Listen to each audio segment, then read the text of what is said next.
here for those who weren't present during the day. I have two announcements to make before we start with our event of the day. One is we are fortunate to have simultaneous translations, but during the day some headsets went missing. So I don't know, what I wanted to say is when you leave the room, please leave the headsets with the translators. They will be provided tomorrow again, but you don't need them at home because there is no translation at home. Yeah. Okay, so this what I was told to say, and I will repeat this at the end when the event is over. The second announcement is you might have wondered why somebody was standing here and had some kind of very strange glasses on, like these virtual reality glasses. So the reason is the Shaw Foundation thought, why leave virtual reality just to gamers and other people, and produced a short virtual reality clip with Rosalina actually standing in Comalapa in Guatemala at the Genocide Memorial, which she founded. And this is, I think, a meaningful use of this new medium, what is now at our disposal.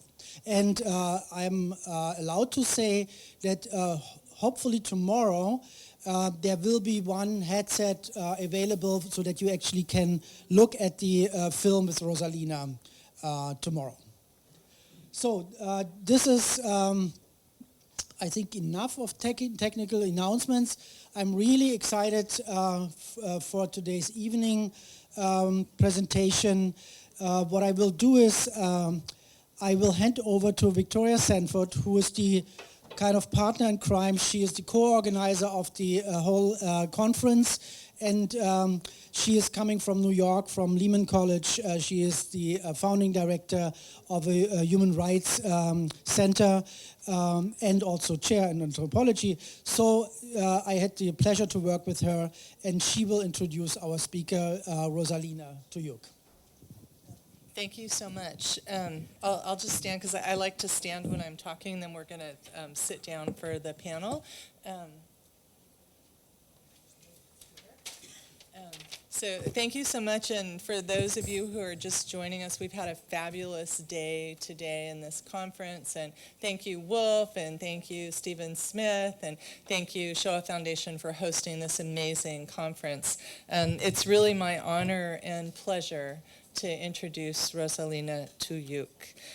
Rosalina, I don't think there's anyone in Guatemala who doesn't know her name. We could start there. And what we know of Rosalina is that she is the founder of Conavigua, of the Widows Organization in Guatemala. And she's also the first indigenous woman elected to the Congress of Guatemala. And I remember, in fact, being in Guatemala when she first became a member of the Congress, and one of the controversies, any woman here who has a child will appreciate this, was that Rosalina was nursing her baby in the Congress. And of course there were congressional representatives who were deeply offended by that. And Rosalina is a path breaker in all areas of women's rights, the rights of Maya women, the rights of all women. And she's an indigenous leader in her community in Comalapa. She's an indigenous leader in Guatemala. And she is una referente internacional de las luchas para las mujeres indígenas, por sus derechos y por la dignidad de las comunidades indígenas. Porque Rosalina no es solo una mujer que es líder de las mujeres, es líder de comunidades indígenas. Por esto, la Rosalina, antes de venir aquí, estaba en Hawái en una reunión de comunidades indígenas mundiales que están luchando en contra de las mineras que están contaminando a sus comunidades. Entonces, esta mujer es una mujer imprescindible. Es una mujer que nunca se cansa de luchar por los derechos de su comunidad, y los derechos de su comunidad son los derechos de todos de nosotros que estamos presentes aquí. Entonces realmente es un honor grandísimo presentar a la gran dama Rosalina Tuyuk, ¿verdad?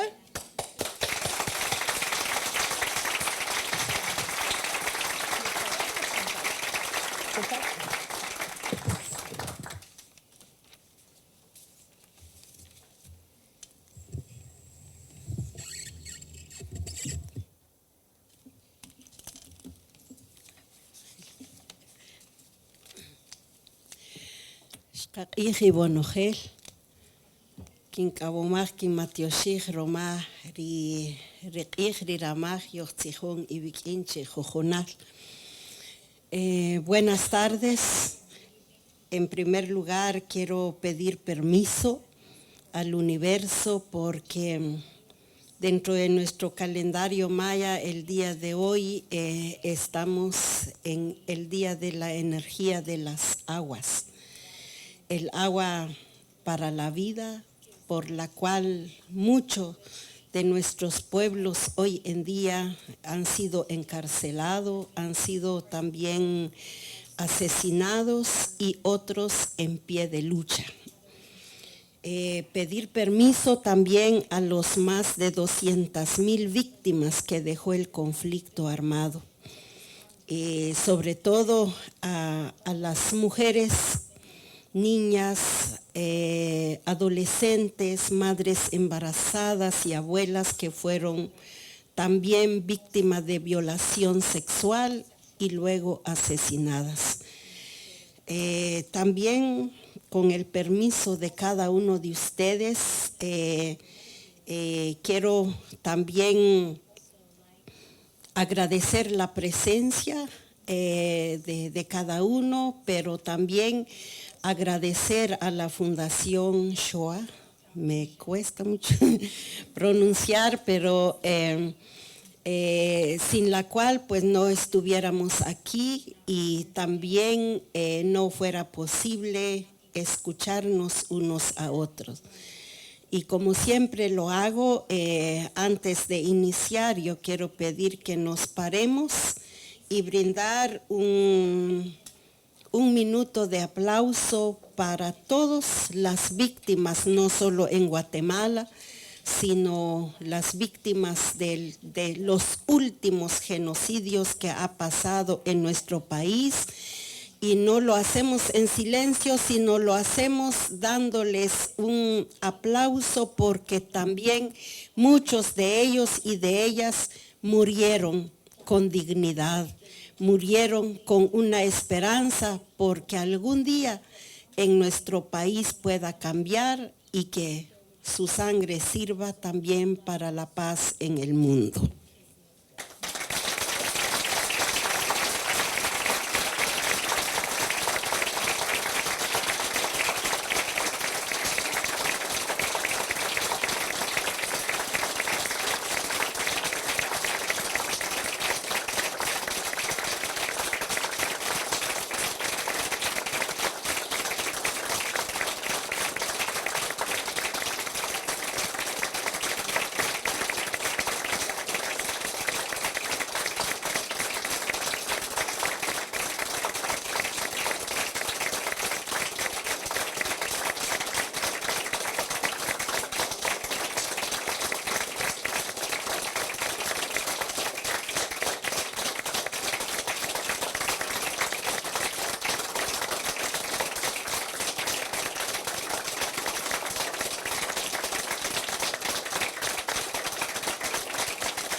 Antes de iniciar, entonces,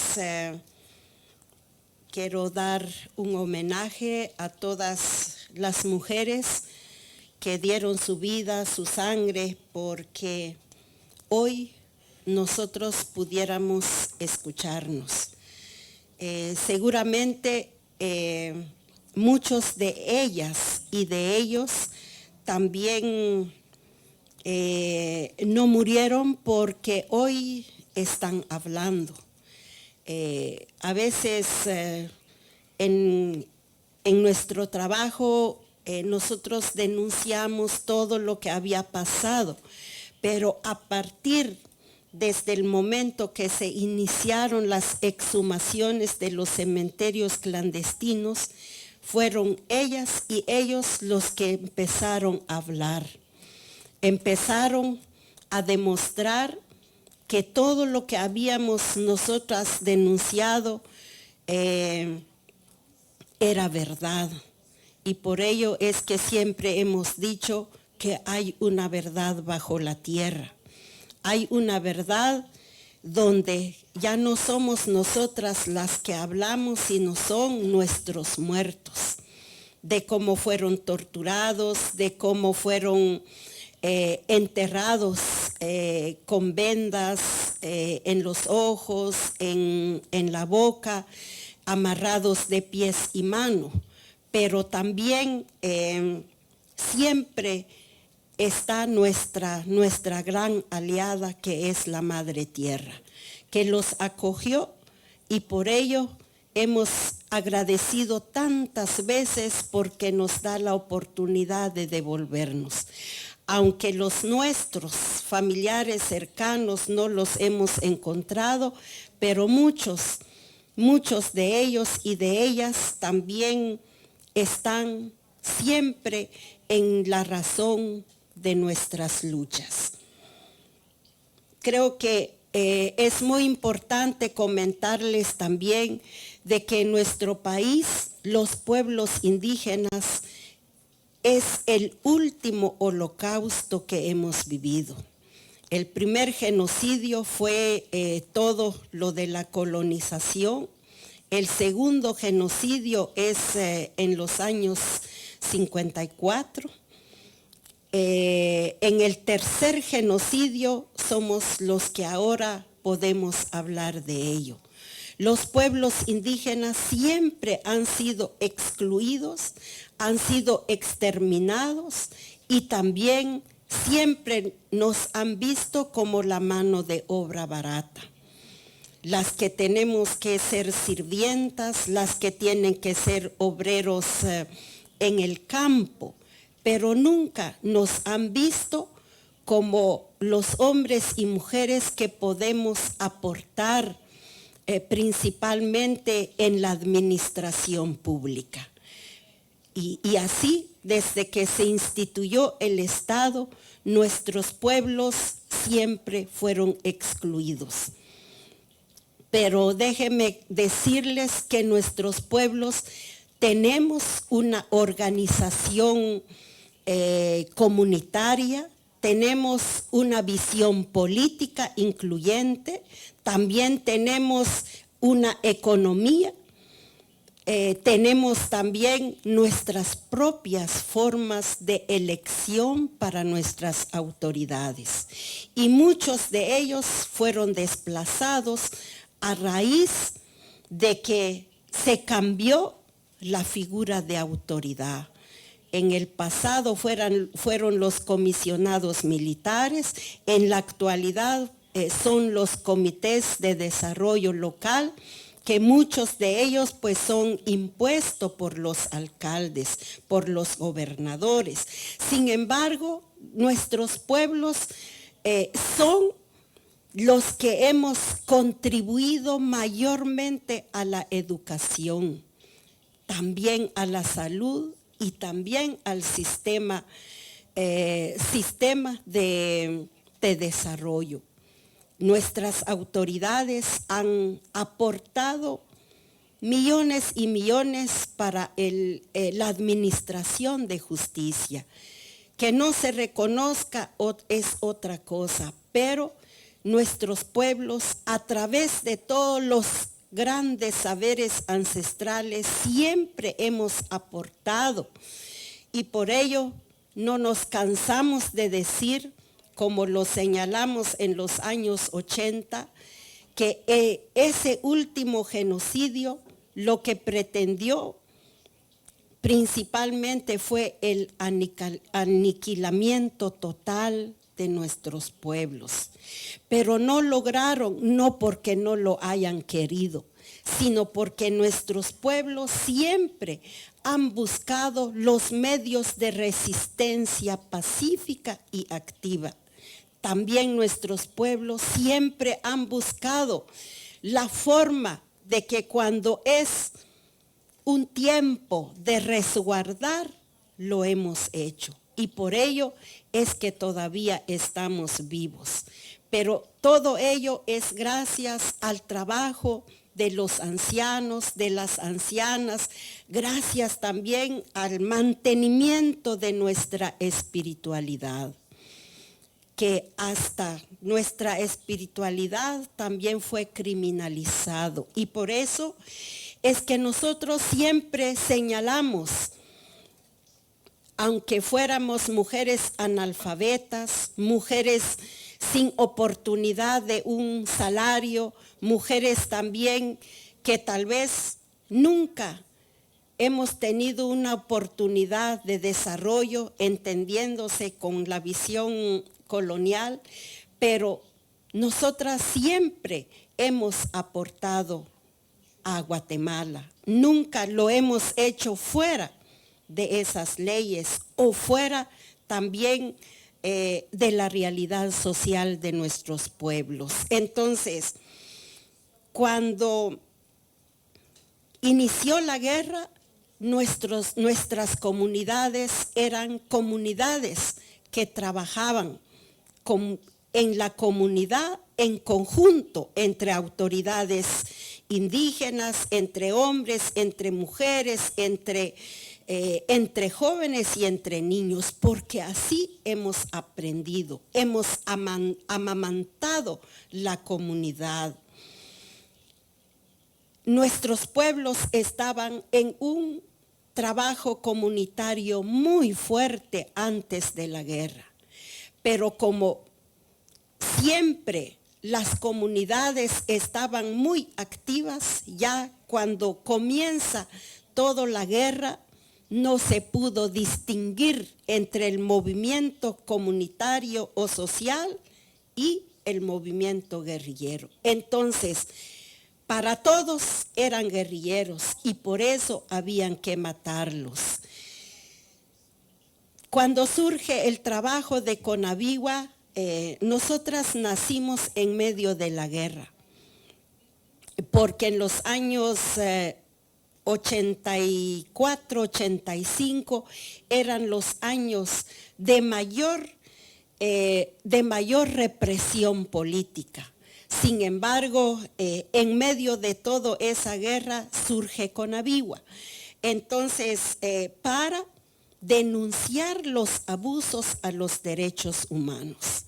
Y dijimos que era necesario levantar nuestra cabeza, era necesario defender nuestros hijos para el reclutamiento militar. ¿Y por qué? Porque nuestros esposos, nuestros padres habían sido ya algunos desaparecidos, otros asesinados y otros masacrados. Y por ello, cuando decía Freddy la necesidad de ver de que muchos tal vez era por buscar la vida, otros también por buscar el desarrollo.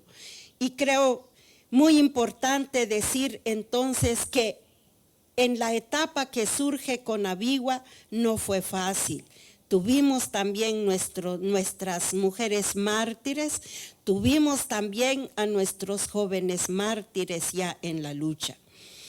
Pero decidimos enfrentarlo porque no podíamos dejar a que nos exterminaran. Y por ello, tal vez nuestras primeras acciones era más la denuncia. Yo recuerdo que en el año 90 que me tocó ir a las Naciones Unidas, llevábamos toda la intención de denunciar todos los abusos de derechos humanos que se cometía en Guatemala. Mientras que en ese año yo escuchaba las primeras naciones de aquí de Estados Unidos, de Canadá y también pueblos indígenas del Asia y del África hablar de tierra, de territorio, de agua. No mucho lo entendíamos porque al final pues su prioridad eran esas luchas colectivas y mientras nosotros era sobrevivir durante la guerra. Sin embargo, yo puedo decir que fue muy importante también conocer todas esas luchas y por ello es que en los años 80 de la dictadura fuerte en nuestro país, fueron muchos las masacres que no se pudieron contabilizar. Y cabalmente cuando nos damos cuenta en Conavigua, al trabajar los cementerios clandestinos en destacamentos militares, muchas de ellas no están documentadas y por ello siempre los datos concretos de muertes, de desaparecidos, de mujeres violadas, así como también de hermanos que se fueron en el refugio o en el exilio, nunca vamos a saber la verdad de poder cuantificar, porque cada día salen cosas nuevas, se sabe de nuevas personas, de nuevos casos. Sin embargo, cuando uno ve principalmente el informe de la Comisión de Esclarecimiento Histórico, el informe de REMI, decimos que allí estamos nosotras, porque fuimos nosotras quienes organizamos a la gente para que se animen a dar su nombre, a dar su apellido, a dar su historia. No fue fácil, pues, que cada familia pudiera hablar, pero es un primer inicio. Pero también la otra etapa son aquellos casos de familias que buscando a su ser querido enterrado en un cementerio clandestino, van al Ministerio Público y hacen su denuncia también. Y entonces, creo que a través de todos estos años y principalmente este año es el año de los 20 años de la firma de la paz en Guatemala. Y uno puede ver retroactivamente, muchos dicen, ¿para qué sirvió la paz? No sirve, no se ha hecho nada. Pero nosotros siempre decimos, hay logros importantes, porque esos logros no vienen como un regalo de los gobiernos. Muchos de estos logros las hemos arrancado con luchas. Estando en movilizaciones en las calles, frente al Congreso, frente al Palacio Nacional, haciendo caminatas, a veces de una semana, de 2 semanas, o de un día, o de 3 días. Entonces, todo ese trabajo, utilizando el acercamiento y el diálogo, a veces con nuestros propios verdugos, con los que nos persiguieron, con los que nos asesinaron a nuestros familiares, pero a veces es una necesidad de sentarnos junto a ellos. Yo recuerdo cuando iniciamos el trabajo por las exhumaciones, teníamos que dar nuestro nombre y nuestro apellido, aunque teníamos miedo de hacerlo, miedo de que fuéramos asesinados, miedo del secuestro, miedo de que algo pasa con nuestros hijos. Sin embargo, lo tuvimos que hacer porque nadie venía por hacer eso con nosotros. Sin embargo, en este trabajo también encontramos esos aliados solidarios. Y yo aquí quiero resaltar el trabajo de la Fundación de Antropología Forense y yo a veces digo, bueno, yo los vi nacer y los he visto crecer. Porque el trabajo bueno, no estaba la fundación cuando iniciamos el trabajo de exhumaciones y por eso teníamos que pedir con antropólogos de Argentina, de Chile, de Perú y de Estados Unidos. Así fue cuando conocimos al doctor Clyde Snow, por lo cual yo pido un aplauso para él.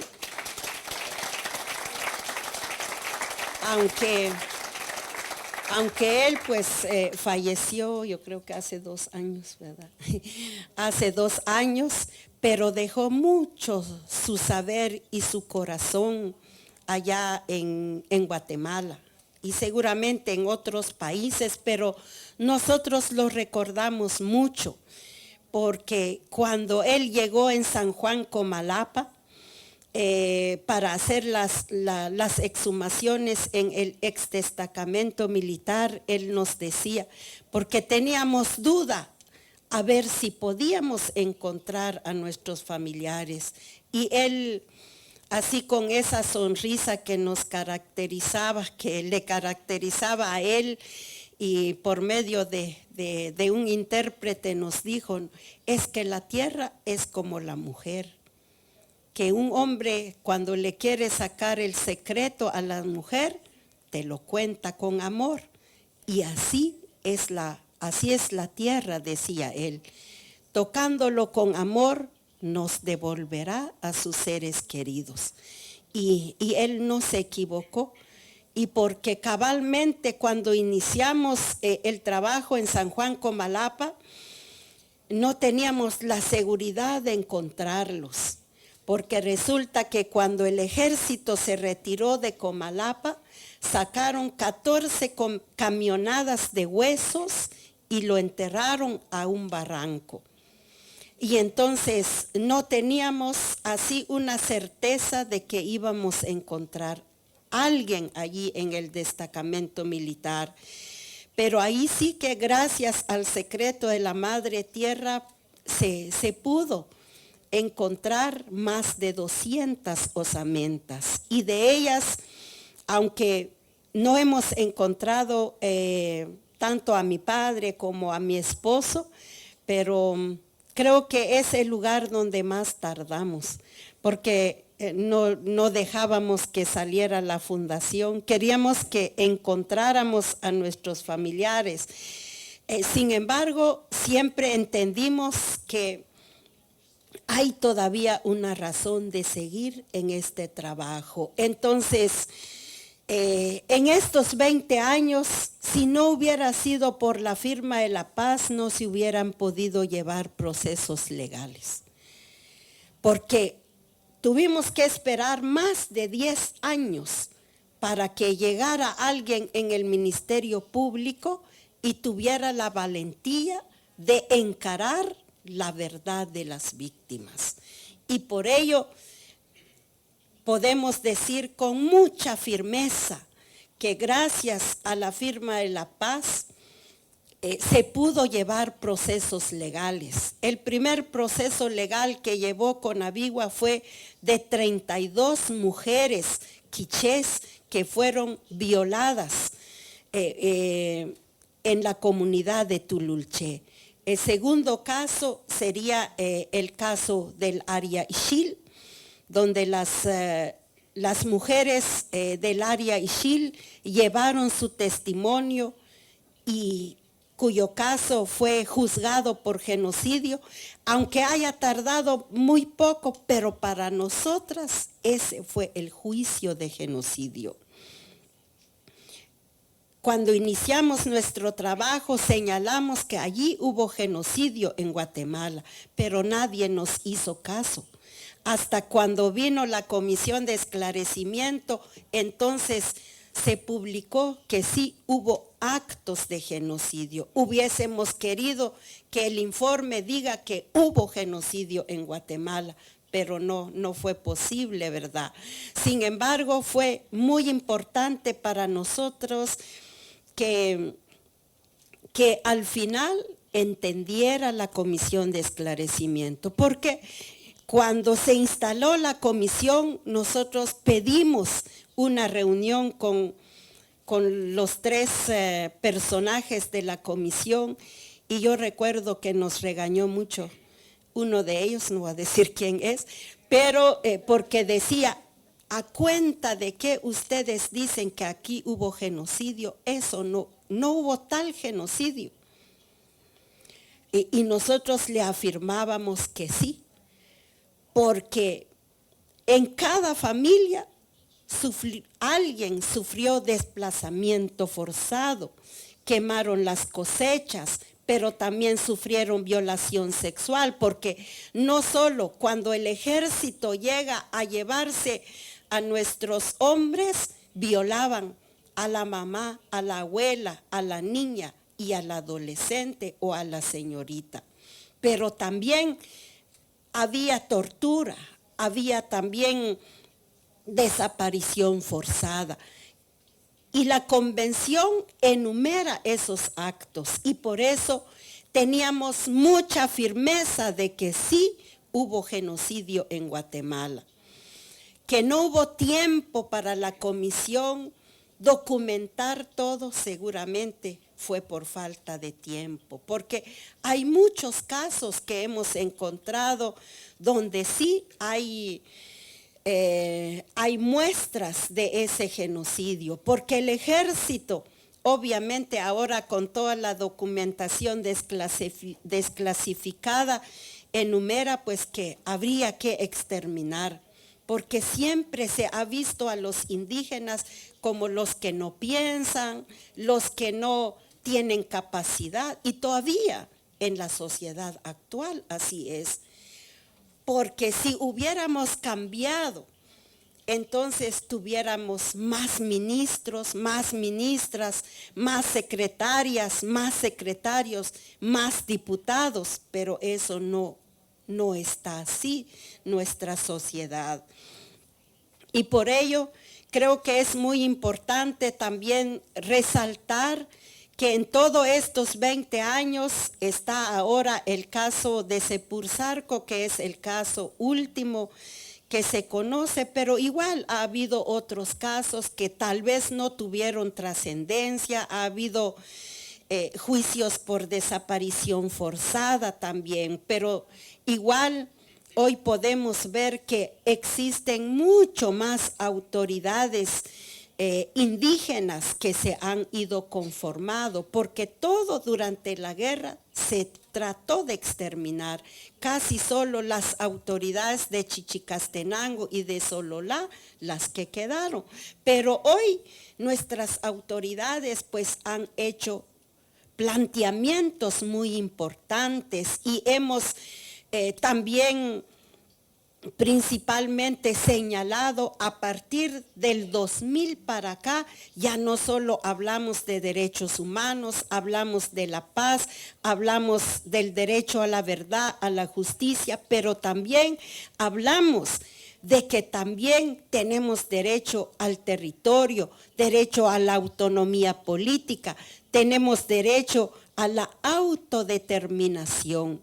En los años 80 no había convenio 169, no había declaración de pueblos indígenas, pero ahora todos estos instrumentos internacionales respaldan también nuestros derechos y por ello yo puedo decir que actualmente, si bien es cierto hemos avanzado, también estamos en peligro de retroceder.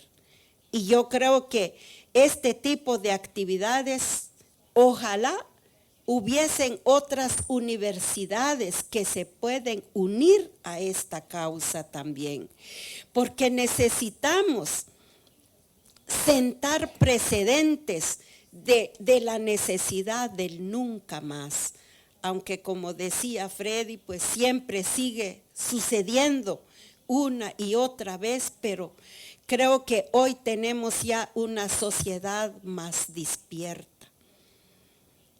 Tenemos ya compromisos importantes porque hay convenciones nuevos que nos ayudan entonces a detener todos los actos de genocidios, de ecocidio y también de etnocidio.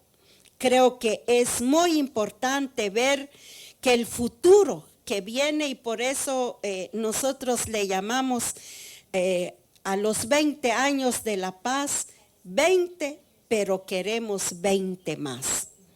20 más 20, y en noviembre vamos a tener una semana para la paz, donde tenemos actividades muy importantes, tanto culturales, políticas, religiosas, pero también planteamientos sólidos, donde queremos que el sistema de administración de justicia nos diga qué hace falta más para seguir. Al igual como en el legislativo, en el ejecutivo, no mucho creemos porque lamentablemente no hay claridad, no hay planes de gobierno. Sin embargo, con algunos ministerios se puede trabajar. Entonces, es tan importante de ver que este trabajo no solo lo debemos ver por familia, por país, por pueblo, sino también los derechos humanos son universales. El derecho a la verdad es universal. El derecho también a la vida es universal.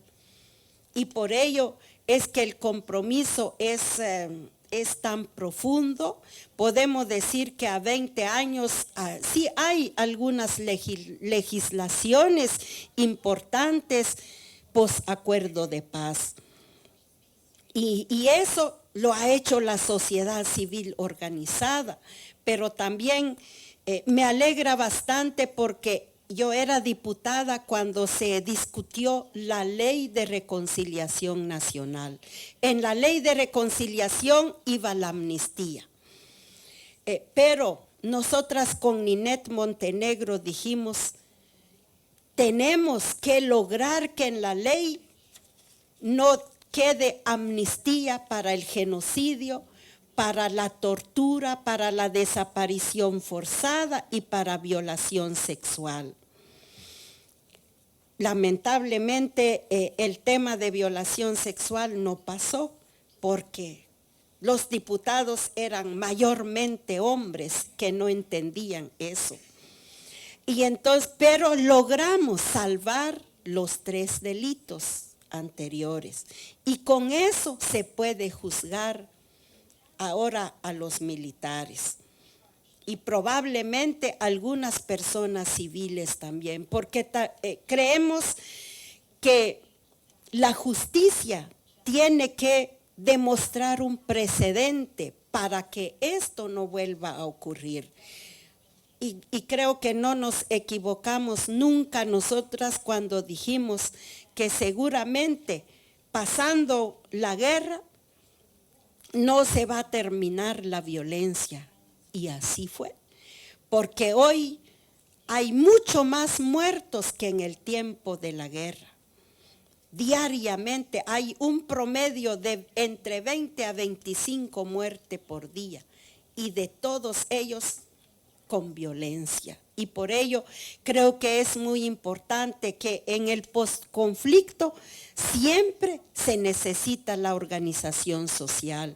Y decíamos, lamentablemente algunos países se están retirando de Guatemala porque ven que ya no se puede hacer nada en Guatemala, que ya todo está hecho. O algunos creen que, bueno, ya en otros lados hay más necesidad que en Guatemala. Yo creo que si bien es cierto, hemos avanzado, también los problemas siguen siendo fuertes. El racismo fue la causa de la guerra en Guatemala. Y no solo por ver a los indígenas que como no sabían qué hacer, había que matarlos. Todos pensaron, bueno, seguramente eran de la guerrilla, pero no podíamos decir que era de la guerrilla un niño, una anciana, una mujer que solo sabe tejer. Y creo que en el camino hemos aprendido también a avanzar y algunas veces hemos aprendido a retroceder. Pero con retroceder no significa quedarnos callados, porque cuando se dio toda la reforma constitucional, se perdió la reforma. Sin embargo, hoy estamos otra vez en esa misma coyuntura para poder dar un cambio también en la legislación. Esta vez solo fue el tema de la administración de justicia y los pueblos indígenas estuvimos ahí. Y es lamentable porque hay mucha gente que uno considera que puede ser nuestro aliado, pero es el que más cuestiona. Porque las autoridades indígenas, porque leyes específicas, si todos son guatemaltecos.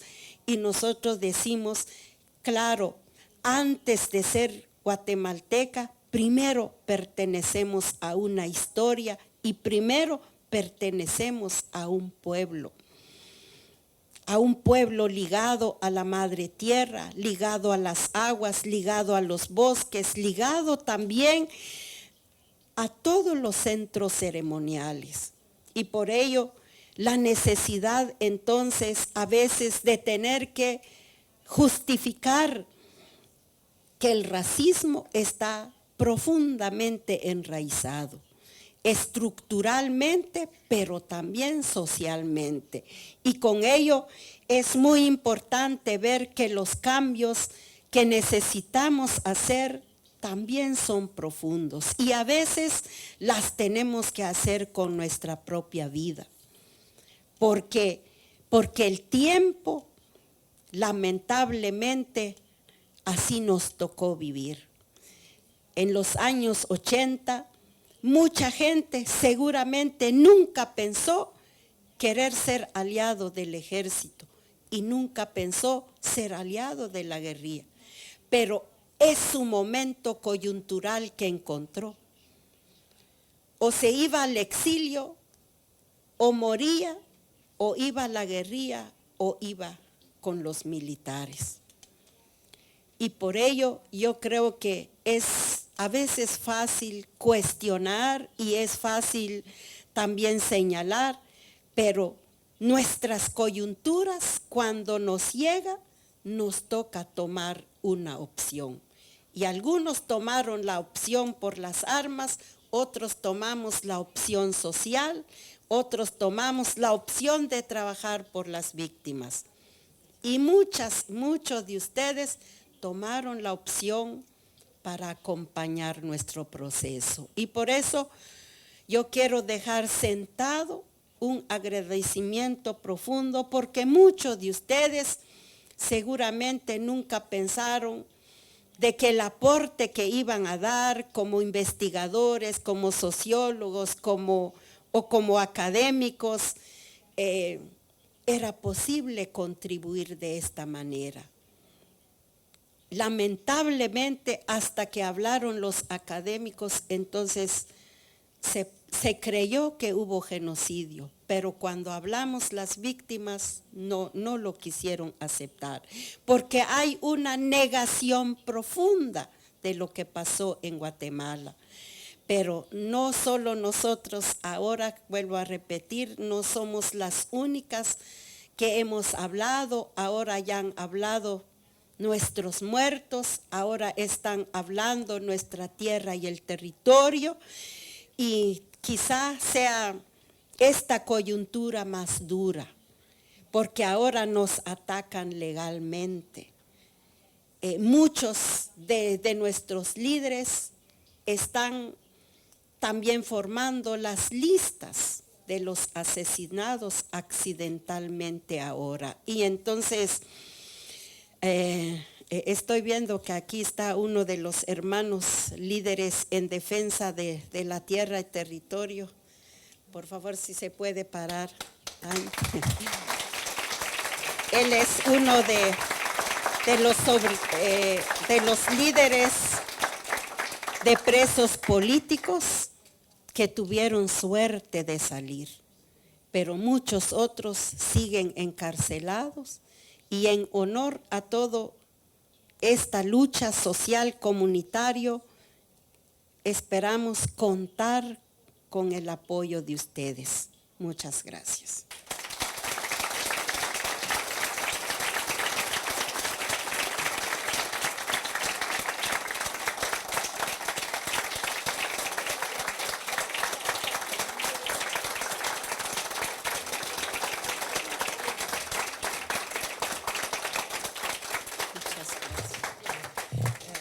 Muchísimas gracias, Rosalina.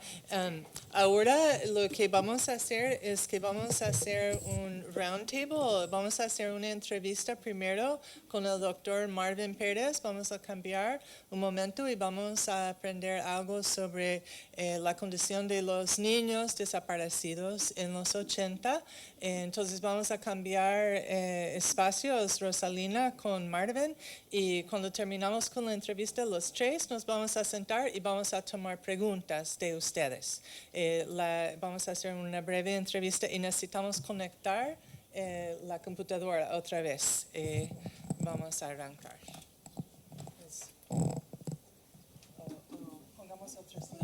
Pongamos otra silla y sentamos los tres aquí. No, usted se queda con nosotros. Sí. Se queda, no tiene. ¿Hay espacio? Sí, pongamos esto aquí. Aquí va usted. Entonces, bueno, mientras que hacen la magia que es la tecnología, quiero decir que es un honor muy grande para estar aquí con Rosalina y también es un honor muy grande para mí estar aquí en esta mesa con el doctor Marvin Pérez.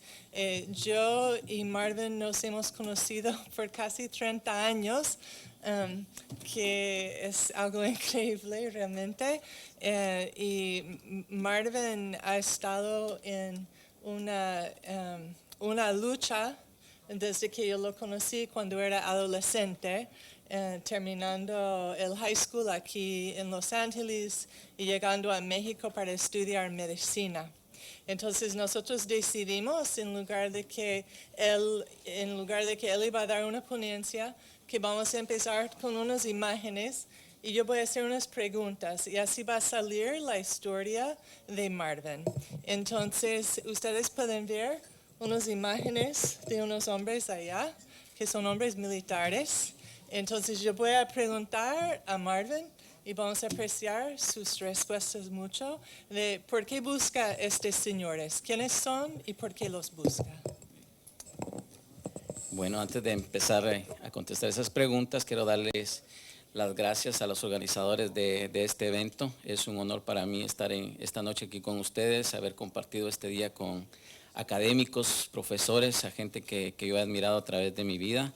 Le doy las gracias a Victoria Sanford. Es un honor compartir esta mesa con la señora Rosalina Tuyuk, que como ya lo dijeron es una lideresa de trascendencia mundial, ¿verdad?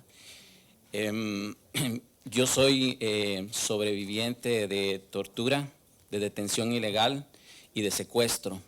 Estos hechos ocurrieron del 29 de mayo al 9 de junio de 1982. El ejército de Guatemala detuvo a 16 estudiantes de secundaria en un periodo de 72 horas. De esos 16 estudiantes, solo 13 fuimos liberados, 3 todavía están desaparecidos.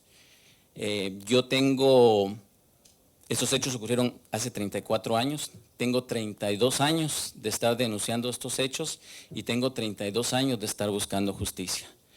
Al igual que los otros sobrevivientes y académicos que han estado aquí, ¿verdad? Igual creo en el derecho a la justicia, creo en el derecho a la verdad, creo en el derecho en la memoria, pero también creo profundamente en el derecho a la vida, creo en el derecho a luchar y creo en el derecho a resistir. Los hechos que ocurrieron en Guatemala, como ya se ha ilustrado en este día, el ejército y la oligarquía, que son los responsables del genocidio y de los crímenes atroces y los crímenes de lesa humanidad que se cometieron en Guatemala, no discriminaron grupos étnicos, no discriminaron género, ni discriminaron edades, ¿verdad? En este caso es un caso ilustrativo de que fuimos un grupo de adolescentes o niños que comprendíamos entre las edades de 14 años a 18, siendo la mayoría entre los años de 16. ¿Por qué digo que es una detención ilegal?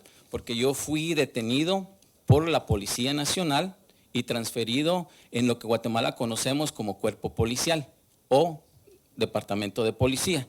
Fui trasladado al Departamento de Investigaciones Técnicas, donde inicialmente fui interrogado por policías civiles, después fui interrogado por militares vestidos con uniforme militar, oficiales del ejército, había uno a quienes se identificaban como coronel. Posteriormente soy trasladado junto con los otros muchachos de este departamento de policía a una cárcel clandestina. De ahí del departamento de policía nos vendaron los ojos, nos trasladan a una cárcel clandestina. Al nomás ingresar a la casa clandestina, empezamos a escuchar gritos de personas que ya estaban siendo torturadas en esta casa. Nos dividen en grupos dentro de la casa y cuando nos ubican en diferentes cuartos, nos desnudan, ¿no? Entonces, ya no solamente es el hecho de tener los ojos vendados, sino estar desnudo y estar tirado en el suelo y estar escuchando los gritos.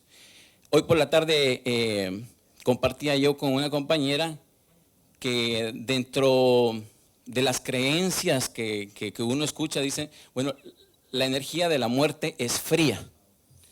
Y yo recuerdo que yo en el momento que ingresé a esa cárcel, sentí un frío profundo, profundo, profundo. Y perdí la esperanza de vivir, ¿verdad? Yo jamás creí que iba a salir con vida de ese lugar. Cada momento, cada día, era esperar el momento de la ejecución y pensar cómo iba a ser esa ejecución. Si iba a morir en la tortura, si iba a morir de un balazo, de qué tipo de torturas y dónde iba a aparecer mi cuerpo, si es que iba a aparecer mi cuerpo o si iba a ser otro más de los desaparecidos. Perdí la esperanza total, ¿verdad? Finalmente somos liberados el 9 de junio bajo el programa de amnistía de Ríos Montt. Fuimos sentenciados por los tribunales de fuero especial, que como ya mencionaron algunos, eran tribunales clandestinos, en su mayoría se supone que por militares, pues los tribunales de fuero especial son los que nos condenan, ¿verdad? Y finalmente nos liberan a través del programa de amnistía el 9 de junio de 1982. Soy muy afortunado de estar aquí, ¿verdad? Después de tantos años y de estar denunciando todos esos hechos. He estado buscando justicia, he estado tocando muchísimas puertas a través de todos estos años en diferentes instancias. En Guatemala finalmente se logró presentar el caso hace 4 años, en el 2012. Recientemente este año se presentó el caso ante la Comisión Interamericana. Sabemos que va a ser un caso bastante largo también, pero ya tengo 34 años de estar esperando. Una de las cosas que a mí me preocupan es que muchos de los perpetradores, ya algunos seguramente ya murieron o muchos ya están ancianos, ¿verdad? Pero sin embargo, me parece que debemos de seguir buscando la justicia.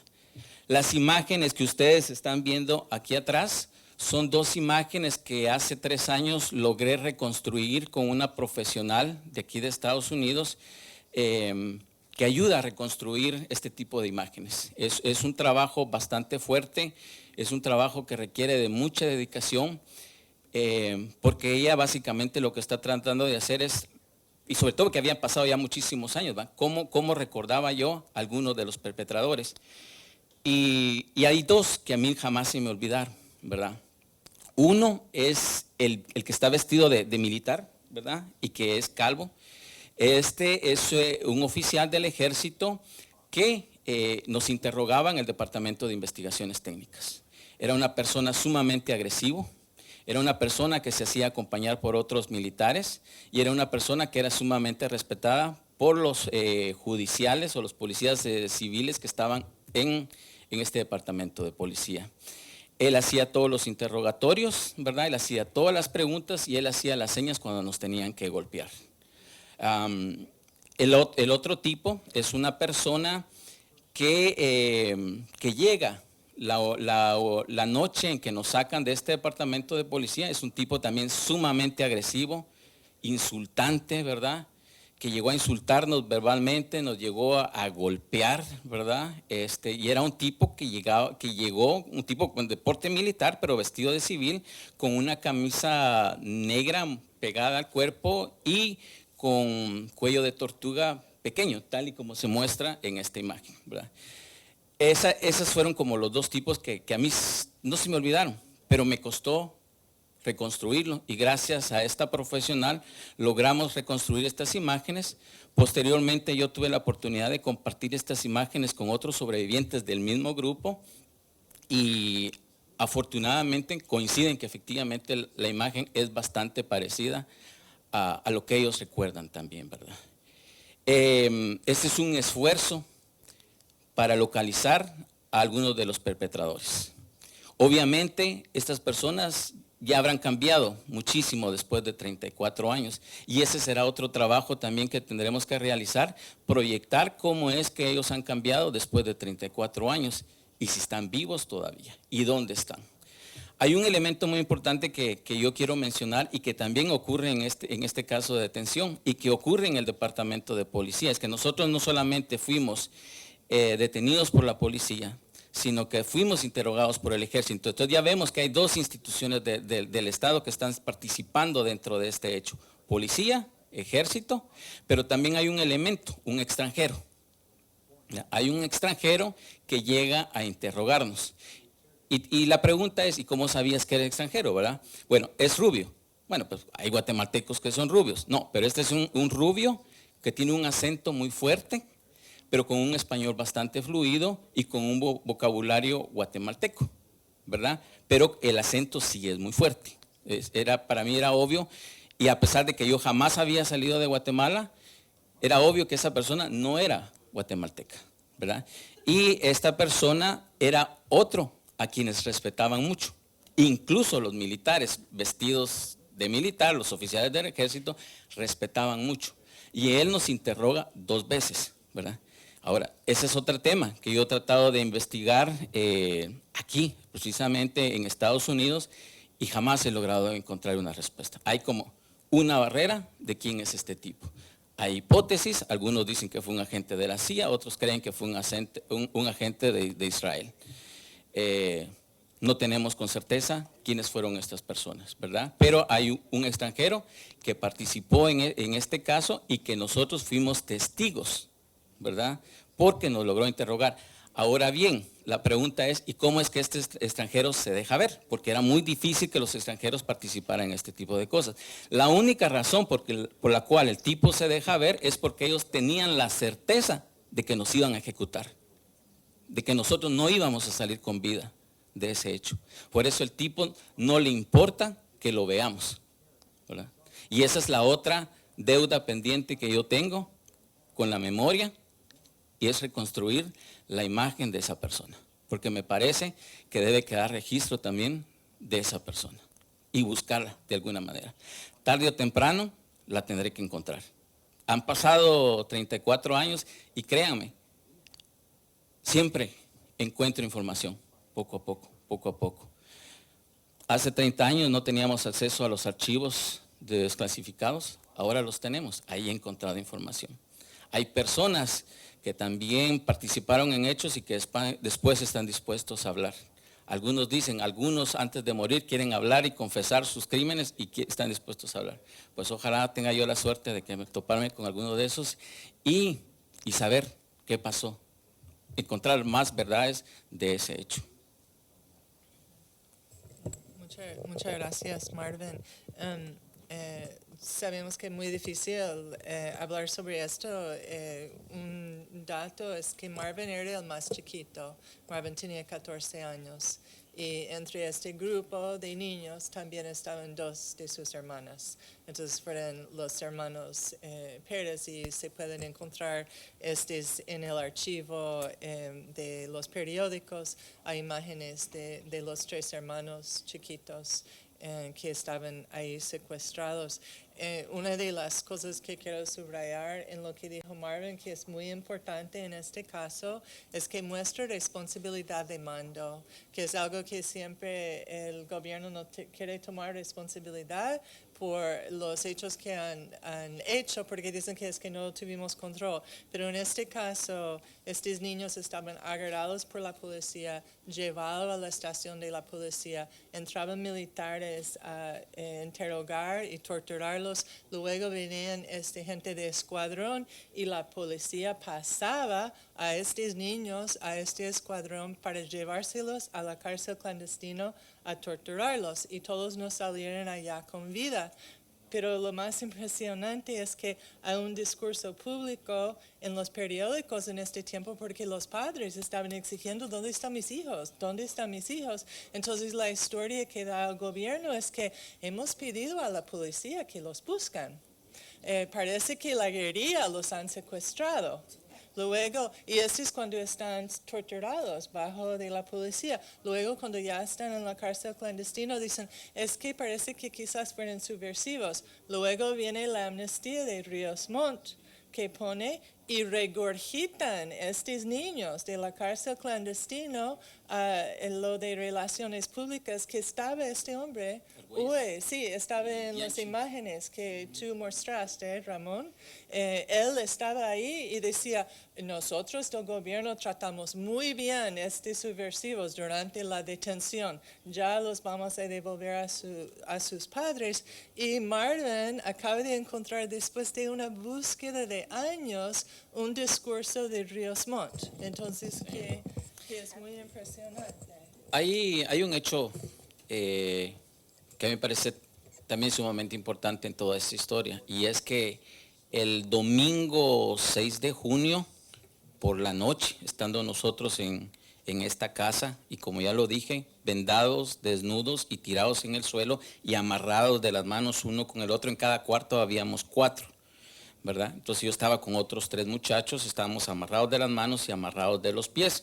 Llega un tipo y nos dice, van a haber noticias hoy sobre ustedes dentro de unos momentos, y después escuchamos, yo no sé si fue la televisión o fue la radio, pero recuerdan que Ríos Montt tenía un sermón dominical o un discurso dominical. En el discurso dominical del 6 de junio de 1982, Ríos Montt reconoce que han detenido a un grupo de estudiantes de aproximadamente 17 y que los van a ser liberados en los próximos días. En el año de 1983, una instancia del Estado publica los discursos de Ríos Montt, ¿verdad? Todos los discursos dominicales de 1982, desde que él toma posesión a diciembre del 82, publican todos los discursos dominicales de Ríos Montt.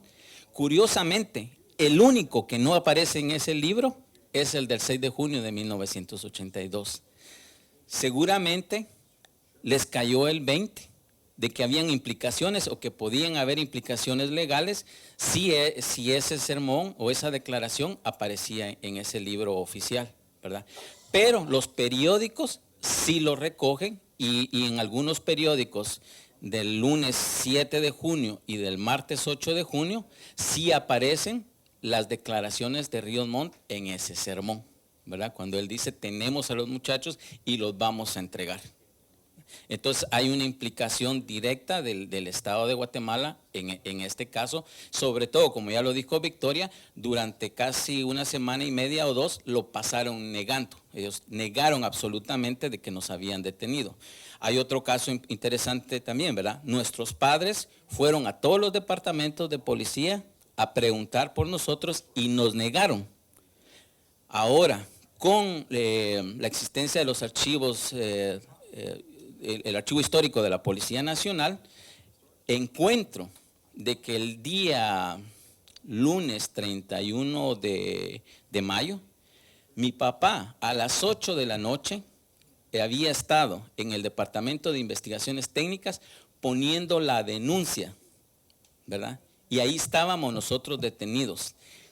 Y entonces, y ellos lo negaban, ¿no? Entonces, 30 años después encuentro ese documento y otros documentos de nuestra detención en el archivo histórico de la Policía Nacional. Entonces, hay más documentos que incriminan al Estado en este hecho.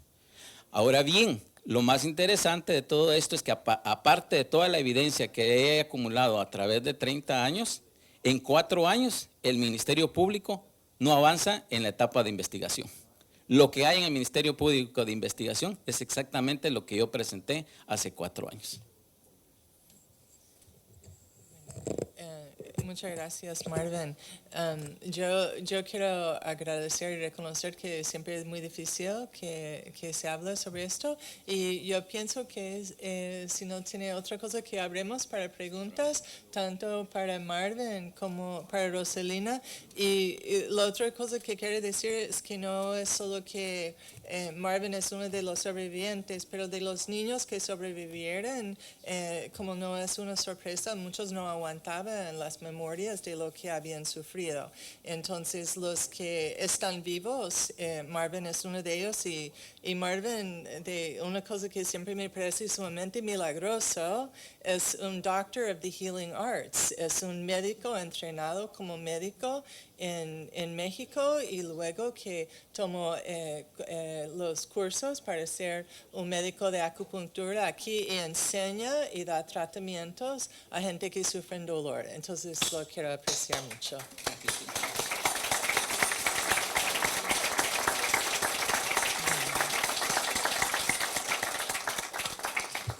Bueno, entonces tenemos aquí, si tienen preguntas.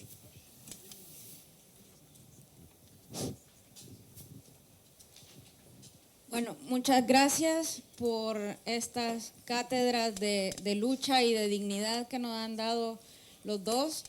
Y también quería preguntarles, ¿por qué la importancia de que sea reconocido lo que sucedió en Guatemala como genocidio y no como otro tipo de crimen internacional, sino genocidio?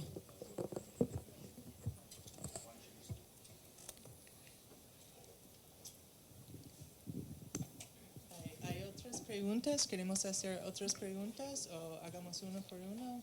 ¿Alguien tiene pregunta? ¿Hagamos esto, Rosalina? ¿Usted quiere? Bueno, ¿por qué solo en Guatemala? Porque somos víctimas en Guatemala. Y yo creo que la necesidad de seguir señalando es que lamentablemente las violaciones masivas a derechos humanos se da en muchas partes del mundo. Y si dejamos que quede en la impunidad uno, creo que esto no sería nada para las futuras generaciones que vienen. Yo creo que es necesario señalar que no debe cometerse ningún genocidio ni en Guatemala, ni en Centroamérica, ni en América Latina y en otra parte del mundo. Porque cualquier genocidio que sucede en cualquier parte del mundo debe ser condenado y por lo tanto ninguna guerra es aceptable. Y principalmente, como vimos en la película de ayer, si efectivamente el caso de 2Rs no fue genocidio, pero fue una violación al derecho a la vida, que no por eso sea menor su trascendencia, sino es condenable pues cualquier violación a los derechos humanos, porque hay algo que tal vez es muy importante decir también, es que a la par de genocidio suceden muchas consecuencias. Por ejemplo, para mucha gente la guerra no fue hace 30 años, sigue siendo ahora. ¿Por qué? Porque hay continuidad en señalar en el pasado se dijo que todos los que mataron era por comunistas y ahora por terroristas. Entonces, cualquier muerte que dejamos en la impunidad es un peligro para el futuro de la sociedad. Y entonces yo creo que para ello es tan importante el trabajo que se haga en lo académico, en lo social, en lo antropológico y también desde las víctimas. Creo que ha sido muy difícil y son procesos también cuando uno empieza a hacer este trabajo y uno empieza a conocer, y yo me recuerdo hace no sé cuántos años que yo lo conocí, pero yo no conocía su historia. Si no fuera por este acto, no conozco la historia de él y de otros. Y yo creo que es tan importante condenar el genocidio, pero eso significa, aunque no seamos nosotros, pero ustedes pueden hacer divulgación, pueden hacer tantas cosas para evitar que sucedan otros genocidios, porque de verdad estamos en un peligro constante. Y yo creo que hay una tarea muy difícil, por ejemplo, todo lo que está pasando con los dakotas hoy en día, en defensa de su tierra, pues contra todo el oleoducto. Allá el daño, porque sabemos que el daño a la salud es por mucho tiempo y entonces, y creo que los estadounidenses tienen una deuda con los pueblos indígenas de aquí. Entonces, ¿qué van a hacer ustedes con ellos? Yo no he visto muchos pronunciamientos. Entonces, porque siempre se ocultó la realidad de los pueblos indígenas de aquí. Entonces, porque todo lo que pasa con los pueblos indígenas no es tan importante. Entonces, yo creo que tenemos una misión muy fuerte como con personas comprometidos, ahí sí que con la democracia, con la paz, pero también con la justicia. Gracias. ¿Otras preguntas?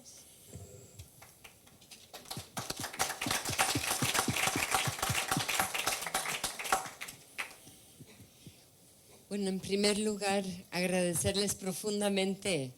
Doña Rosalina realmente es un gran ejemplo que, bueno, yo creo que no hay palabras como expresarlo. Y Marvin apenas hoy lo conocí y gracias por la valentía de hablar de esto. Y te quería preguntar, Marvin, si de estos 17 jóvenes, si ustedes se mantienen en contacto, bueno, unos eran hermanos tuyos, ¿verdad? Sí. Pero si todos están en esta lucha, si tú estás solo, si hay una comunidad emocional entre ustedes y una solidaridad por este evento tan traumático que les marcó tan jóvenes, o si algunos ya no quieren saber y se han perdido el contacto. O sea, ¿cómo es pensando en el grupo? Sí. Ok. Voy a contestar entonces. Mira, inmediatamente después de que nosotros fuimos liberados, nos dispersimos, ¿verdad? Yo de algunos de ellos no supe por 2 décadas. Recordemos que hoy en día es mucho más fácil mantener comunicación. Hace 30 años uno salía y era comunicación por cartas, ¿verdad? El correo normal. Y también porque muchos cambiamos de casa después de ese evento. En el caso de mi familia, nosotros inmigramos, ¿verdad?, hacia Estados Unidos, esa es otra parte de la historia, ¿verdad? La lucha por un asilo político, por el refugio y el asilo político en este país, que fue una lucha muy ardua, pero finalmente la ganamos. Fuimos una de las primeras familias que nos otorgaron asilo político en este país, después de que lo negaron 5 veces, finalmente no lo dieron. muchos años después, cuando yo intento buscar al resto del grupo, logro contactar a algunos, de otros jamás los he podido encontrar. Y desafortunadamente la mayoría no quieren saber absolutamente nada de esos hechos, ¿verdad? Porque ya hicieron su vida, tienen familia, tienen hijos, tienen proyecto de vida y como me dijo uno de ellos, a mí jamás se me va a olvidar lo que me dijo, ¿verdad? Cuando platiqué con él, me dice, mira Marvin, yo sí quiero seguir platicando con vos, sí quiero que sigamos manteniendo la amistad, pero jamás volvamos a hablar de ese tema de lo que pasó en el 82 porque sobrevivimos por milagro y yo ya no quiero saber de eso. Yo tengo mi familia, tengo mis hijos, tengo mi trabajo, soy feliz y jamás volvamos a tocar ese tema. Luego en Guatemala encuentro a alguien más y básicamente es la misma historia. Me dice, un encuentro muy emotivo, muy bonito y lo mismo, jamás volvamos a hablar de ese tema. Yo no quiero hablar de ese tema jamás. Entonces, y yo he respetado profundamente esa decisión. Tan es así que cuando yo he escrito mi relato, he obviado esos nombres, ¿verdad? Solo menciono a los 16 y quien esté interesado, pues que busquen los periódicos, ahí los van a encontrar, pero yo personalmente, por respeto a ellos, no los pongo, ¿verdad? Quien quiera hacer investigación los puede encontrar en los periódicos, pero yo cuando escribo, cuando hablo, no menciono sus nombres por respeto a ellos. Y por los que no he encontrado, pero que sé que están vivos y no los he encontrado, yo no sé cuál va a ser su posición. Entonces, hasta que yo no tenga una respuesta de ellos, prefiero no mencionarlos tampoco.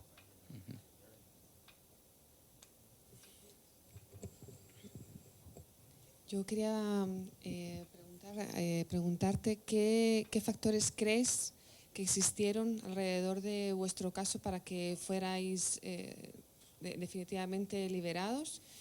También si el caso si crees que tuvo repercusión internacional o se quedó simplemente en el circuito nacional, que ya era bastante, pero si trascendió las fronteras y qué elementos existieron para que vuestro caso fuera conocido fuera de Guatemala, si así fue. Y luego la segunda pregunta que quería hacerte es si crees que para ti personalmente el hecho de haber estado involucrado desde tan joven en la lucha por la justicia ha sido también parte de tu propia sanación. Gracias. Sí, bueno, el hablar de este hecho definitivamente, hoy en día, después de 32 años de hablar de esto, es muchísimo más fácil para mí poder hacerlo. Y sobre todo porque entiendo muchísimas cosas más sobre ese hecho. Inicialmente sí era muy difícil. Yo recuerdo la primera vez que hablé sobre ese tema en 1984, 2 años después. Me invitaron a una gira aquí por Estados Unidos y una gira nacional bastante intensa que fui a muchos estados, a muchas ciudades por 3 semanas. Y fue la primera vez que yo platicaba o hablaba de ese tema y recuerdo que yo no podía hablar más de 2 minutos y me quebraba, ¿verdad? Era muy difícil para mí. Conforme lo fui haciendo, fue muchísimo más fácil para mí ir ampliando ese relato, ese testimonio, a un momento en que yo ya me sentía bastante confortable y me sentía muy liberado de esas presiones. También hay que tener en cuenta desde mi perspectiva y de mi experiencia, es que tampoco es muy bueno hablarlo mucho, porque entonces también se empieza uno a recargar de esas emociones. Uno tiene que encontrar un balance entre hacerlo y no hacerlo mucho, ¿verdad? Hay que tener cuidado con eso. El hacerlo, el hablar, forma parte de un proceso de sanación, definitivamente. La otra pregunta, perdón, que me hiciste. ¿Qué elementos crees que existieron para que fuerais liberados? Sí, definitivamente yo creo que el hecho que haya sido publicado casi todos los días en los medios de comunicación jugó un papel muy importante. Y aquí creo yo que hubo un factor de suerte, por decirlo así. Mi papá trabajaba en la sección de imprenta del periódico El Imparcial. Cuando ocurren estos hechos, mi papá habla con un periodista cuyo nombre ahorita la verdad no recuerdo, lo tengo por ahí apuntado, pero este periodista ayudó mucho a mi papá a decirle qué hacer. Entonces le dice, mire, don José, usted tiene que ir a los periódicos, pero no solamente tiene que ir, le dijo, vaya a estos periódicos y hable con estas personas, dígale que yo lo mandé, le dice, para que hagan algo por su hijo. Cuando detienen a mis hermanas, el periodista también le dice, si usted quiere hacer algo por sus hijos, esto tiene características políticas. No es posible que han detenido a sus 3 hijos en 72 horas, junto con todos estos muchachos. Entonces, tiene que denunciarlo y por ejemplo, en el diario Imparcial aparecía todos los días la noticia en primera página. Luego en los otros periódicos, en Prensa Libre, en El Gráfico, en La Hora, en La Tarde, en El Impacto, en Sucesos, casi todo. Había una revista que se llamaba Debate Político, que era de la USAC, hasta esa revista recogió la noticia, ¿verdad? Entonces hubo muchísima información a nivel nacional, casi todos los días, que llamó la atención, pero no solamente era el caso de nosotros. Inicialmente sí éramos los 3 hermanos, pero después otros padres se unieron a la lucha de mis padres y entonces ya fue la denuncia de los 16, ¿verdad? De los 16 muchachos que estábamos desaparecidos. Y creo que esto sí llamó la atención internacional, que Amnistía Internacional se involucra en el caso de alguna manera, y yo lo sé esto muchos años después, igual cuando tengo la oportunidad de hablar con gente de Amnistía Internacional y me dicen, Nicolás Ritza, me acuerdo que era el que trabajaba en Amnistía Internacional, me dice, yo me acuerdo de tu caso, déjame buscarme, y después me dice, mira, aquí está, nosotros participamos en este caso. Yo creo que definitivamente sí hubo un factor de presión a través de los medios, que fue nacional e internacional, pero también fue el otro factor que coincidía con el inicio de la amnistía de Ríos Montt, ¿verdad? Entonces era también como un aprovechamiento de parte del Estado, decir, bueno, liberamos a estos muchachos, ¿verdad? Acusados de ejército, de subversivos, de ser guerrilleros, y nos sirven de propaganda de que los guerrilleros se están entregando, ¿verdad? Porque así nos entregaron como guerrilleros. Incluso hay un titular de uno de los medios de comunicación que dice terroristas entregados, así dice. Y yo tengo esa información, toda esa colección de periódicos, ¿verdad?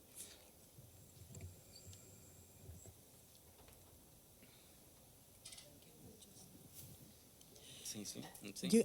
Yo les quería preguntar a los dos, víctimas de distintas maneras, pero a las dos víctimas, a Marvin, preguntar, ¿por qué crees? Algo que me llama la atención es por qué deciden asilarse en Estados Unidos, siendo que Estados Unidos es perpetrador también, por una parte. Y a doña Rosalina preguntarle si después de ser víctima de lo que fue, nunca quiso irse de su tierra. ¿Por qué no se fue nunca de su tierra? Eso.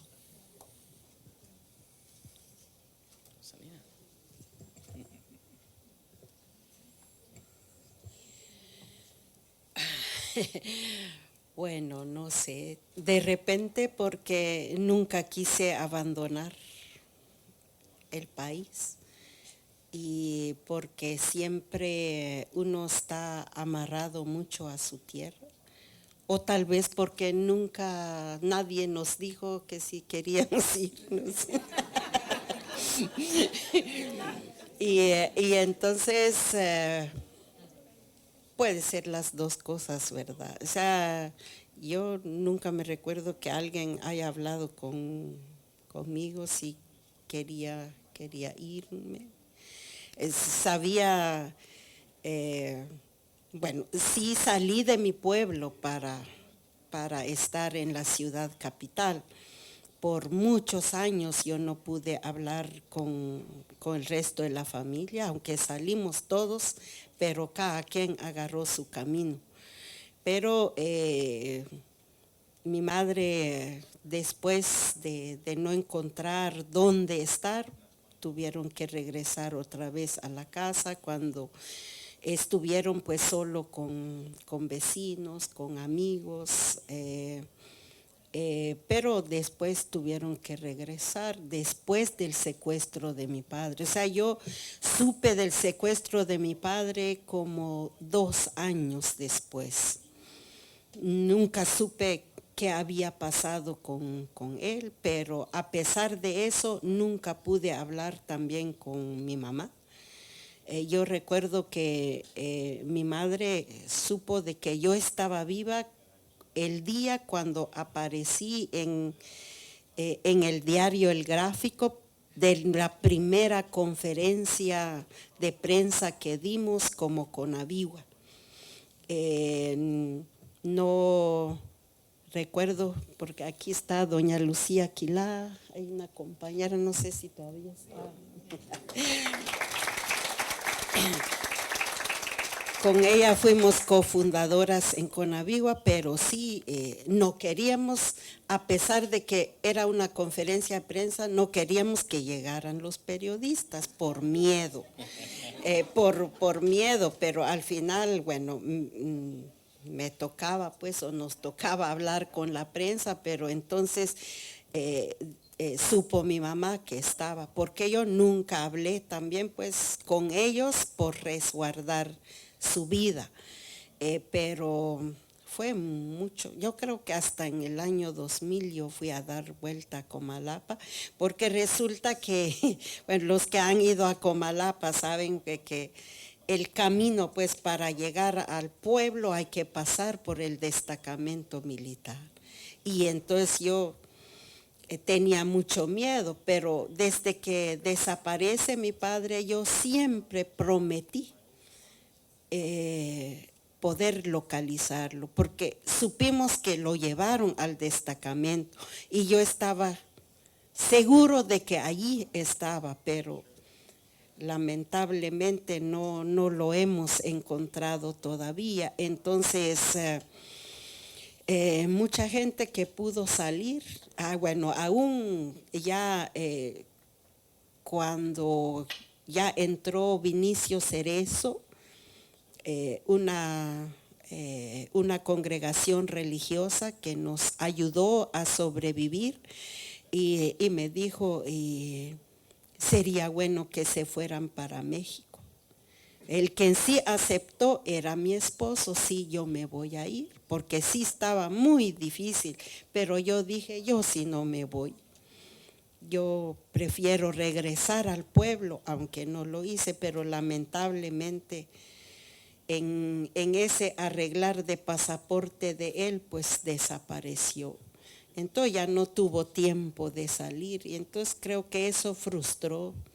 Pero generalmente y de todo el tiempo yo me recuerdo no quería dejar, no quería dejar Guatemala y bueno, seguimos ahí. Bueno, en mi caso no tuve opción, no me preguntaron. Sí, mi madre migró a Estados Unidos en 1977 y es una de las historias de las migraciones que se dan a finales de los 70, lo cual a mí me parece muy interesante como en muchos casos es la madre, es la mujer la que decide romper el núcleo familiar y avanzar, ¿verdad? Para, como ella lo decía con sus palabras, ¿verdad? Para que ustedes salgan adelante.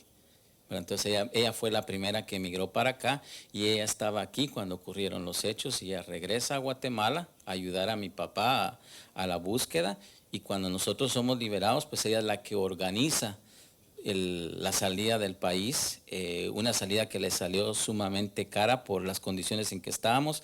Los coyotes estaban cobrando muchísimo más de lo que cobraban por sacarnos del país, por conseguir los papeles falsos, pasar por México y llegar hasta aquí, ¿verdad? Entonces, eso causó también mucho estrés para ella, que 6 meses después, en 1983, ella fallece aquí a la edad de 46 años, muere de un derrame cerebral fulminante, ¿verdad? Entonces, me parece que eso tuvo mucho que ver con la presión de lo que había pasado en Guatemala y la migración para acá y la presión de llegar aquí a un lugar con toda la familia y los demás que veníamos sin trabajo, chavitos, sin poder trabajar y qué se hace ahora, ¿no?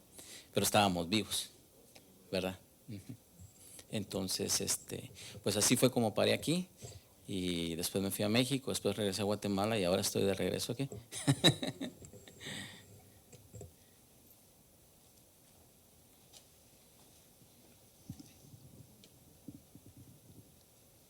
Victoria, maybe you could translate my question, or I don't know. Spanish. Sorry. Yo lo puedo hacer también. Oh, tiene los. Tiene los audífonos. Sí. Just waiting for her. Thank you to both of you. I am so struck by the fact that you are both healers, and I want to ask whether healing is possible without justice, and how you define justice.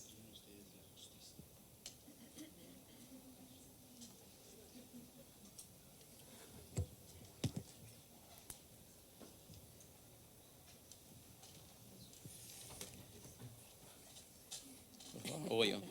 Okay. Para mí sí es posible. Sí es posible.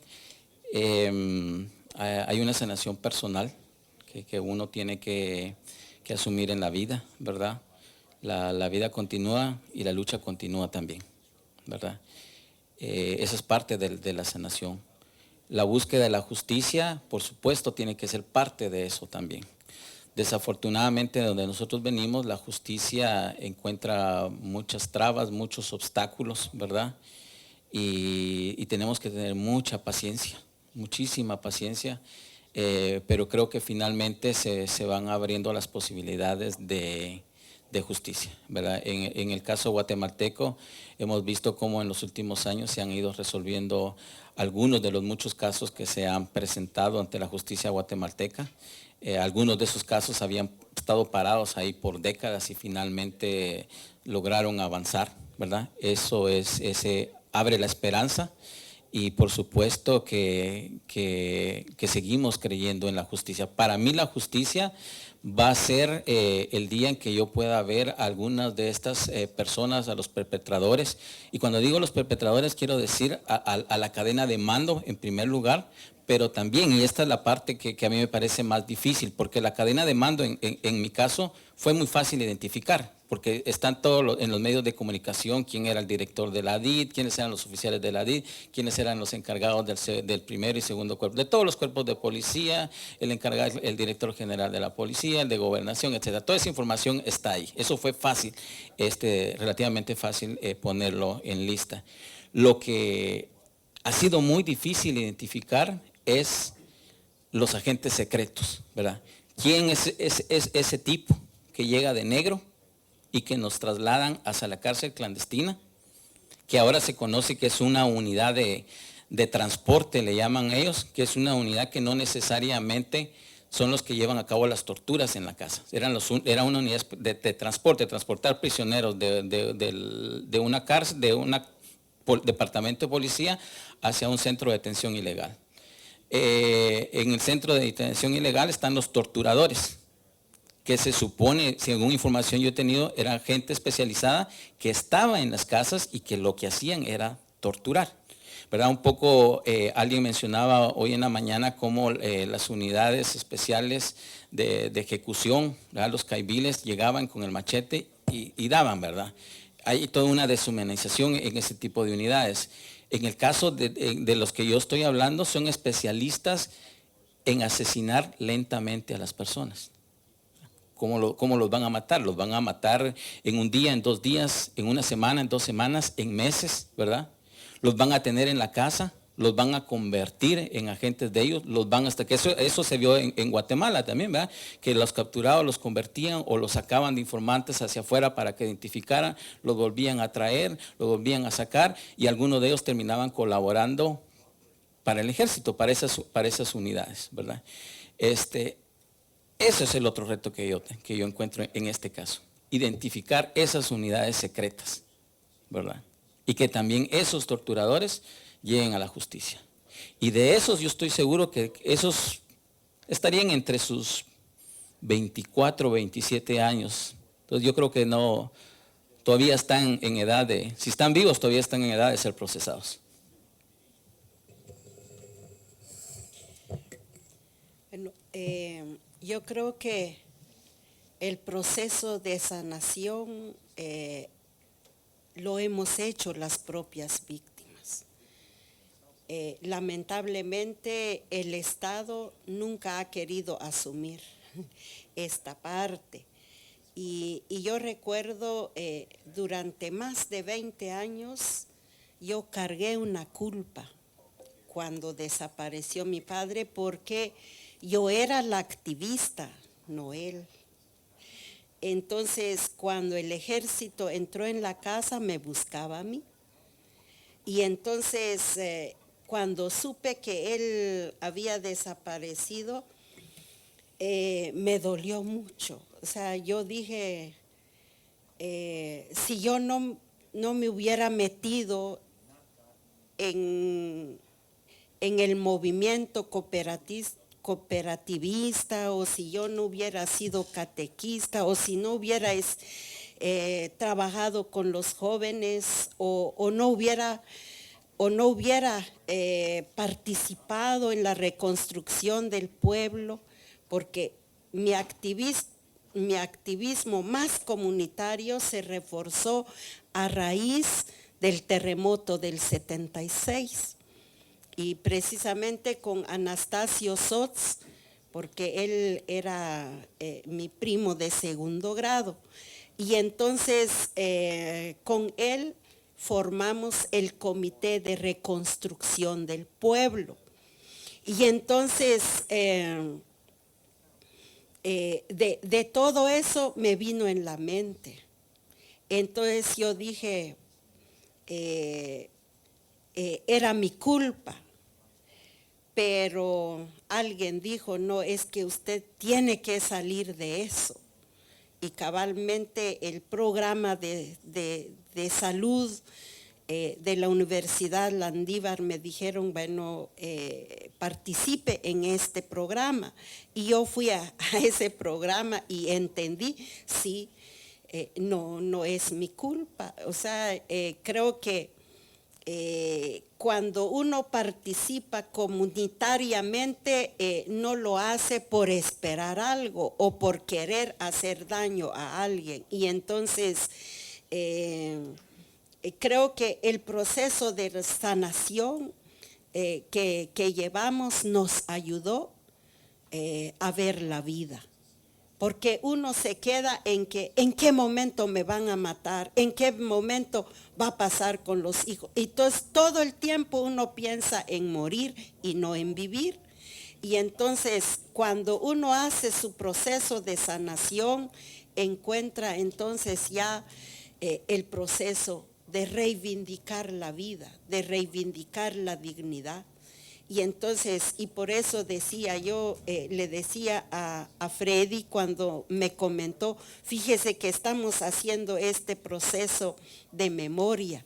Y entonces dijo, bueno, son 500 casos, no, 200 tienen que ser de mujeres víctimas de violación sexual. Entonces, porque a raíz yo creo que es también cuando se dan las cosas nunca vienen por casualidad.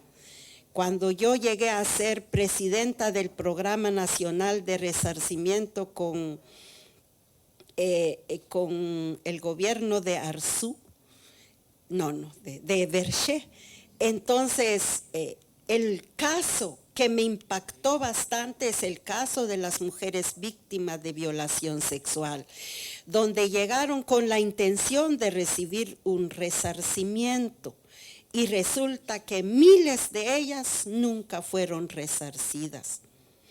Entonces quedaron mucho más graves de lo que estaban anteriormente. Y entonces de allí sale el compromiso de trabajar con nuestras propias compañeras y resulta que hemos luchado durante mucho tiempo contra el reclutamiento en las exhumaciones, pero no nos conocíamos, porque esa otra parte sobre la violación sexual nunca lo abordamos a profundidad. Y entonces cuando empezamos a hablar y cuando yo conocí sus casos en el programa de resarcimiento, me di cuenta cuánto nos falta trabajar la vida con las mujeres, porque todos desean la muerte, todos se sienten responsables de haber perdido su dignidad por parte de las violaciones reiteradas con los militares y hasta otros que se aprovecharon, también otros civiles se aprovecharon de ellas. Y entonces es allí donde yo entendí la necesidad de la sanación. Y como no tenemos dinero para hacer eso, diseñamos nuestra propia metodología de sanación. Entonces vimos que era un proceso importante y entonces por eso nuestras compañeras cuando iniciaron juicios lo hacen de cara, porque dicen ellas, no es nuestra vergüenza, es la vergüenza de los perpetradores. Y entonces es muy importante entonces decir, sí, aunque su primer justicia es vencer la muerte. El otro proceso de justicia, ahí sí que en los tribunales creo que está muy tardado. Falta mucho, yo creo que apenas estamos comenzando. Esperamos que no se cierren también estas oportunidades, porque no siempre hemos tenido gente comprometido en investigadores, en fiscales, en jueces. Entonces, pero esta coyuntura es muy importante para nosotros, porque allí conjuega todo, las víctimas, los investigadores y también los que aplican justicia. Entonces yo creo que es muy importante esa parte y algunos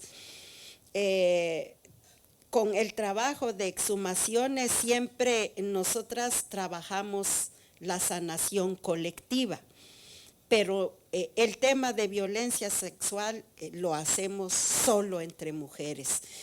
Y entonces hay un antes, un durante y un después de las exhumaciones. Pero también es muy importante la sanación colectiva, porque el daño que se trae afecta a todos, no solo afecta a uno y a otro. Entonces, principalmente porque mucho de todas estas atrocidades sucedió ante los niños, sucedió ante la comunidad, y entonces toda esta parte es como la hoja de cuaderno. Si hay 100 hojas, uno pasa un proceso, después viene otro, y así ha estado. Y yo sé que de aquí a 20 años sabemos mucho más de lo que ahora sabemos, y entonces creo que es muy importante sentar precedente, y el precedente ya se dio, y yo creo que eso nos abre el camino para otros. Yo estoy segura que cuando muchas mujeres escucharon los casos, principalmente la de Ríos Montt, porque eso se hizo por la radio, por la televisión, por la prensa, y entonces muchas otras se animaron. Y entonces por eso yo digo que de aquí a 20 años van a haber muchos otros casos y que también pueden servir de ejemplo para otros. Por ejemplo, hemos compartido con El Salvador y con Colombia ahora que está en su proceso ya ahora de ver a futuro. Hemos compartido nuestras experiencias con las mujeres, porque no en todos los países hay organización de mujeres viudas. Entonces, es muy importante, quizá el aporte de Conavigua es muy poquito, pero ese aporte yo estoy segura que servirá para otras generaciones, para otros países, para que nunca vuelva a suceder. Porque resulta que cuando uno está enfrente de todo esto, hemos visto con las mujeres, hay mucha ceguera. también hay falta de ánimo de trabajar, tienen artritis, tienen diabetes. Un número de mujeres están con mucha diabetes y no tienen un apoyo. Y por ello la necesidad también de inyectar vida. Y ahora decimos, tenemos derecho a ser felices. O sea, morir, sabemos que tenemos que morir, pero vamos a morir bien. No vamos a morir con la carga de culpa que muchas veces lo cargamos, porque también los señalamientos siempre son de descalificación por la lucha que llevamos. Entonces, siempre el trabajo ha sido con el apoyo de otras instituciones también. Muchísimas gracias, Rosalina y Marvin. Y yo creo que justo estamos 8:59 cuando quisimos terminar a las 9. Y además siento que es una manera muy buena y bonita terminar pensando en cómo se puede sanear después de sufrir estas cosas y ir por el futuro mejor. Entonces, un aplauso muy grande y los invitamos a regresar mañana.